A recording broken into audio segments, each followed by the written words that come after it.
Oui.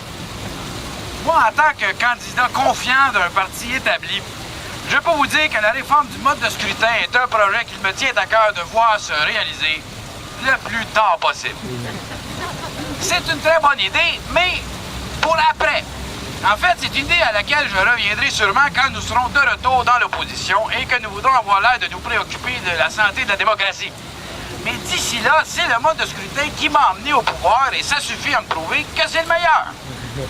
Certains disent que ce système de scrutin uninominal à un tour est archaïque, qu'il crée des distorsions énormes, que beaucoup de pays qui l'avaient l'ont abandonné et que même la bonne vieille Angleterre, dont le nôtre est issu, le remettre en cause.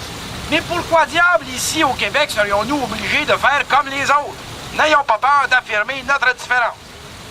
Nous y tenons à notre bon vieux système électoral avec les rouges contre les bleus puis pas trop de fauteurs de trouble entre les deux.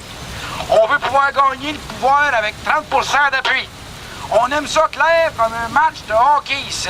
Donc, si t'es pas avec nous, t'es contre nous, gaspillez pas votre vote, puis le comté va y gagner si on vote du bon bord, la nouvelle autoroute s'en vient, puis tout. C'est ça qu'on aime au Québec. On a le droit de vouloir demeurer rustique. Notre mode de scrutin n'est pas désuet, il est pittoresque. C'est un peu grâce à lui qu'on a fait la une du McLean's avec le bonhomme Carnaval. Les petits partis qui se plaignent, là, les granolas pour l'indépendance ou le Parti de la démocratie cosmique ou le ralliement pour arrêter le niaisage, ces illuminés-là, à gauche comme à droite, qui se battent pour les idées au lieu de viser le pouvoir tout simplement comme tout le monde, on s'en sac de ce qu'ils pensent. Ils seront jamais capables de gagner un comté. Alors quand bien même il y aurait 5, 10, 15, 20% du monde qui les appuie, c'est 5, 10, 15, 20% du monde qui se trompe. Moi, en ce que je sache, jamais rien de ce qui fait consensus aujourd'hui dans le monde n'a pris naissance dans ce genre de marginalité. Que ce soit le fait que la Terre est ronde, qu'elle tourne autour du Soleil ou que l'homme descend du singe, dès que quelqu'un a une idée qui a de l'allure, le monde comprend tout de suite, me semble.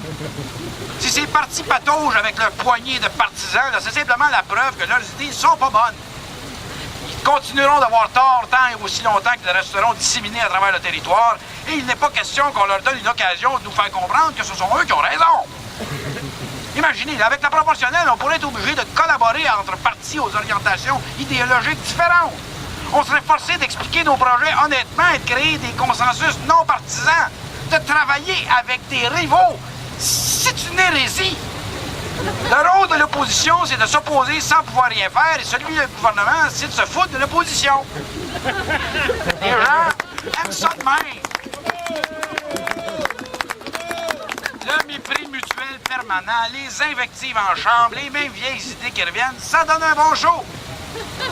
Certains esprits moroses vous diront que c'est précisément ce qui entraîne le cynisme de la population. Et moi, je pense qu'on n'a pas à avoir honte de notre cynisme. Non, on peut en être fier. C'est très sain, le cynisme et la désillusion. C'est très sain d'aller voter stratégique en se bouchant le nez, car n'oubliez jamais, moins on en attend de la démocratie, moins on risque d'être déçu. Merci de votre manque d'attention et longue vie au Parti établi. Merci.